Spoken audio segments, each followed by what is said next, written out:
मई 19 हमारे प्रतिदिन की रूटी मिनिस्ट्रीज की ओर से आप सबों को नमस्कार।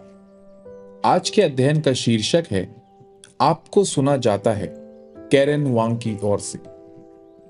आज के पवित्र शास्त्र का भाग भजन संहिता अध्याय 116 पद 1 से 7।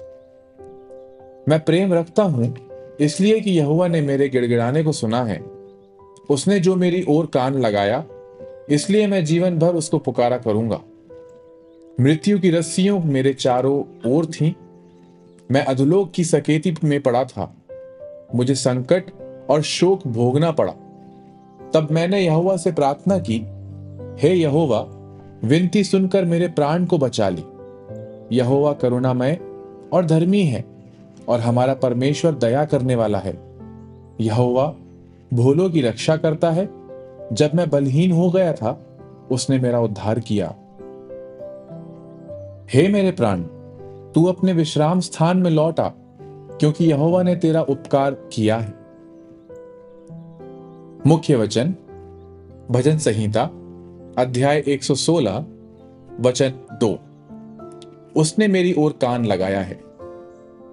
भौतिक शास्त्र की पुस्तक में लेखक चार्ल्स रिबॉर्ग मान और जॉर्ज रैनसम ट्विस पूछते हैं, जब एक सुनसान जंगल में एक पेड़ गिरता है और कोई जानवर इसे सुनने के लिए पास में नहीं होता है, तो क्या वह आवाज करता है? वर्षों से इस प्रश्न की ध्वनि समझ और अस्तित्व के बारे में दार्शनिक और वैज्ञानिक चर्चाओं को प्रेरित किया है। हालांकि एक निश्चित उत्तर अभी तक सामने नहीं आया है। एक रात जब मैं किसी समस्या के बारे में अकेला और उदास महसूस कर रहा था, जिसे मैंने किसी के साथ साझा नहीं किया था, तो मुझे यह प्रश्न याद आया, जब मदद के लिए मेरी पुकार कोई नहीं सुनता, तो मैंने सोचा, क्या परमेश्वर सुनता है? मृत्यु के खतरे का सामना करते हुए और संकट में उभरते हुए भजन संहिता 116 के लेखक ने त्यागा हुआ महसूस किया होगा। इसलिए उसने परमेश्वर को पुकारा, यह जानते हुए कि वह सुन रहा है और उसकी सहायता करेगा। भजनकार ने लिखा, उसने मेरी सुन ली, उसने दया के लिए मेरी दुहाई सुनी, मेरी ओर कान लगाया। जब हमारा दर्द कोई नहीं जानता, तब परमेश्वर जानता है। जब कोई हमारी पुकार नहीं सुनता, तब परमेश्वर सुनता है। यह जानते हुए कि परमेश्वर हमें अपना प्रेम और सुरक्षा दिखाएगा, हम कठिन समय में आराम से रह सकते हैं।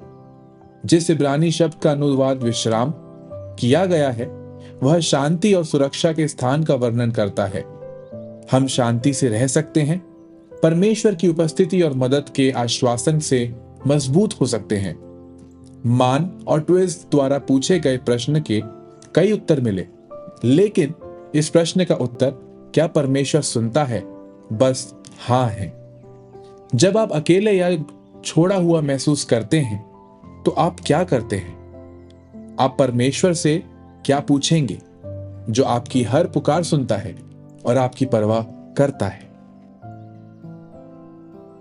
हे पिता परमेश्वर, हमेशा मेरे हृदय की पुकार सुनने के लिए धन्यवाद। आपकी सहायता और उपस्थिति ही मेरा विश्राम है। आमीन।